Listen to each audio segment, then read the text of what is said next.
आज हमने बात करनी है कि हुकूमत जो इस वक्त मरकज़ में भी है और दो सूबों में भी है, ये हुकूमत जो है बहुत से लोगों के साथ वादे करती है, ऐलानात करते हैं हुकूमत के वज़रा, लेकिन उन ऐलानात पे अमल दरामद नहीं होता। जो वादे किए जाते हैं वो पूरे नहीं होते।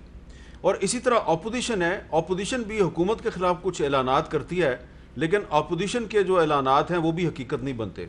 तो सियासी कमज़ोरी दोनों तरफ नज़र आ रही है, हुकूमत में भी और अपोजिशन में भी। छोटी सी उसकी मिसाल ये है कि थोड़े दिन पहले कराची में लोड शेडिंग के मसले पे हुकूमत के सीनियर वज़रा कराची गए, मुतलका हुकाम के साथ मुलाकात की और फिर उन्होंने ऐलान किया कि कल से यानी कि पीर के दिन से लोड शेडिंग नहीं होगी। और गवर्नर सिंध ने भी ये ऐलान किया, लेकिन वो ऐलान जो है वो हकीकत नहीं बना। लोड शेडिंग जारी है और आज हुकूमत की इत्तेहादी जमात MQM पाकिस्तान ने पार्लियामेंट हाउस इस्लामाबाद के बाहर एक मुजाहरा किया, जिसमें PTI के अपने अरकान कौमी असम्बली भी शामिल थे। और फिर वहाँ पे असद उमर साहब आए और उन्होंने फिर एक और वादा किया, और उनके इस एक और वादे पे ये जो हुकूमत की इत्तेहादी जमात का हुकूमत के ख़िलाफ़ धरना था, ये ख़त्म किया गया। इसी तरह आपको याद होगा थोड़े दिन पहले अपोजिशन की एक अहम जमात पीपल्स पार्टी के सरबरा बिलावल भुट्टो जरदारी साहब ने ऐलान किया था, हम स्पीकर कौमी असम्बली तहरीक अदम एतमाद लाएंगे। अब उस ऐलान को भी काफ़ी दिन हो चुके हैं और मामला जो है वो वहीं का वहीं खड़ा है, और अभी तक तो जो अपोजिशन जमातें हैं वो APC का भी ऐलान नहीं कर सकी कि वो कब होगी। तो ये हुकूमत और अपोजिशन दोनों की जो एक सियासी कमज़ोरी उभर कर सामने आ रही है, इस पे आज हम बात करेंगे। और हमारे साथ हुकूमत और अपोजिशन के दो इंतहाई मुअज़्ज़ज़ मेहमान मौजूद हैं।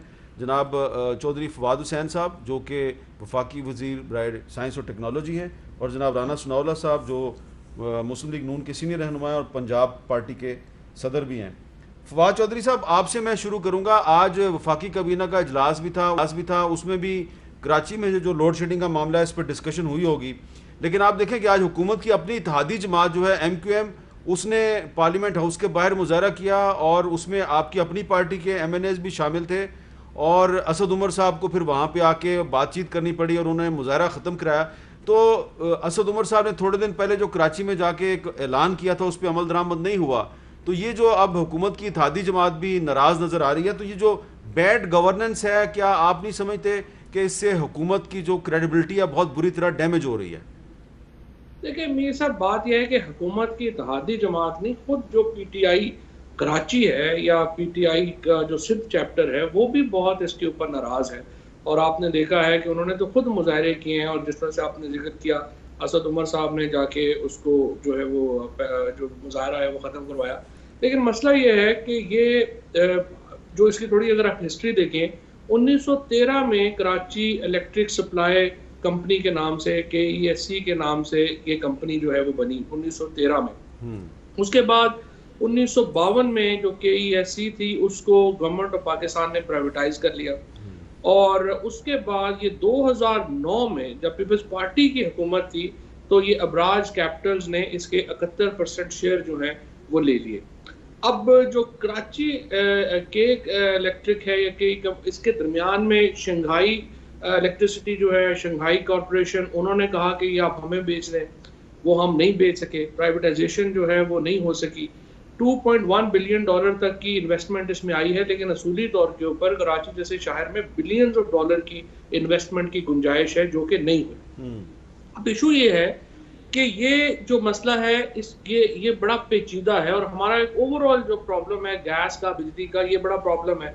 आपको याद होगा कि जब ये हुकूमत आई थी तो गैस का जो हमारा बर्डन है वो 157 अरब रुपए के ऊपर पहुंच चुका था। क्योंकि मसला क्या हो रहा है, मसला ये हो रहा है कि आप अगर 100 रुपए की गैस है बाहर, तो आप वो 100 रुपए की खरीदते हैं और पाकिस्तान में आप 10 रुपए की बेच रहे हैं। अब ये जो गैप है जो 70-80 रुपए का, ये गैप आप गवर्नमेंट जो है वो पूरा कर रही है। अब ये सिलसिला किस तरह और कितनी देर तक चल सकेगा?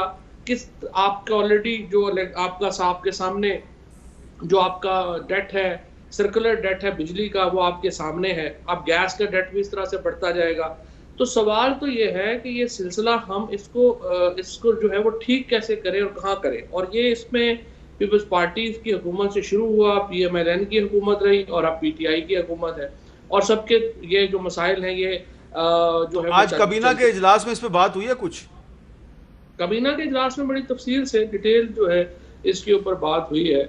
और ये एक जो आप देखें ना, कराची के इलेक्ट्रिक जो है उसका क्या प्रॉब्लम है, वो कहते हैं कि जी बात ये है कि फॉर एग्जांपल जो वाटर बोर्ड है उन्होंने हमारे पैसे देने हैं, वो आपके पैसे दे नहीं रहे हैं, तो हम ना वो पैसे देंगे तो फिर हम गवर्नमेंट को जो है ये गैस के पैसे देंगे, और अगर आप कहते हैं तो हम वाटर बोर्ड की बिजली काट देते हैं, अगर कराची वाटर बोर्ड की बिजली काट देंगे तो आपका पानी का क्राइसिस हो जाएगा। हाँ। ये सारी चीजें एक दूसरे के साथ जुड़ी हुई हैं, और ये आपस में जो जिसको हम सर्कुलर डेट कहते हैं, वो इसलिए कहते हैं कि पूरा एक सर्कल है जो कि तबाहशुदा है और जिसको आपने ठीक करना है, और ये बहुत पेचीदा एक अमल है। और इसके ऊपर तो फिर दोबारा जिस तरह से आपको पता है मैं हमेशा बात करता हूँ कि एक बड़ी एक्सरसाइज चाहिए जिसमें कि आपको गवर्नेंस के इश्यूज को रिजॉल्व करना है। उसके बगैर ये मामला ऐसे रूटीन में चलते रहेंगे। अभी मुजाहरे हो रहे हैं, कुछ पैसे आ जाएंगे, दे देंगे, ठीक है, चला जाएगा, लेकिन मुस्तकिल बुनियादों पर ठीक करना है तो फिर इसके लिए एक बड़ी एक्सरसाइज है। अच्छा, अब राना सनाउल्लाह साहब, मैं आपको सुनवाता हूँ, ज़रा सुने। आज MQM के और PTI के जो अरकाने कौमी असम्बली और कराची के मेयर वहाँ पे मौजूद थे, वो क्या कह रहे हैं। पाकिस्तान ये मुतालबा कर रही है कि इलेक्ट्रिक के इंतजामिया को फौरी तौर पर बरतरफ किया जाए। फेडरल हुकूमत डायरेक्टली जिम्मेदार है इसकी, उसको सख्त एक्शन लेना चाहिए। बहुत हो गया, बहुत कमेटियां बन गई। हमसे सवाल किया जाता है, हमारी कॉन्स्टिट्यूंसीज़ हैं, कराची में हमारा वोट बैंक है, वो हमसे सवाल करते हैं कि आप कोलिशन में हैं। तो मैं प्राइम मिनिस्टर साहब से कहूँगा कि हम जवाब दे नहीं सकते अब उनको, हम बहुत परेशान हैं।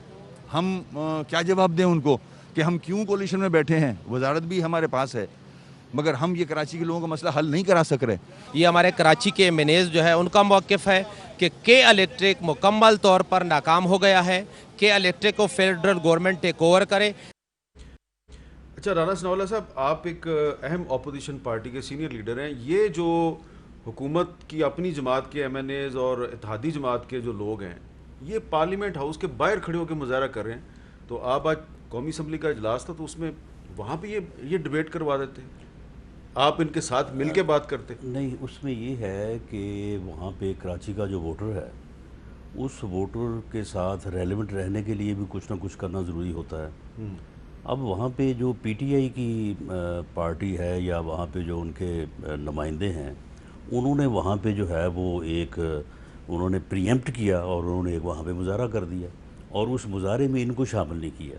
अब ये सोच रहे थे कि अब हम इनसे बढ़ के क्या करें, तो इन्होंने फिर सोचा कि अब अगर इधर ही मुजाहरा करेंगे तो वो तो बात नहीं बनेगी, हम पीछे रह गए हैं, तो अब अपने वोटर के साथ रेलेवेंट होने और इसमें जो है वो ज़रा बढ़ के अपना नाम दर्ज करवाने के लिए ये फिर इन्होंने इस्लामाबाद का रुख किया कि पार्लियामेंट के बाहर जो है वो मुजाहरा करें।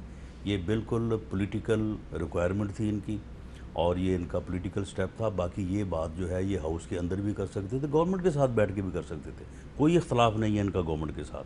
MKM का ना, बिल्कुल नहीं, बिल्कुल नहीं। ये सिर्फ लोगों को दिखाने के लिए देख लें।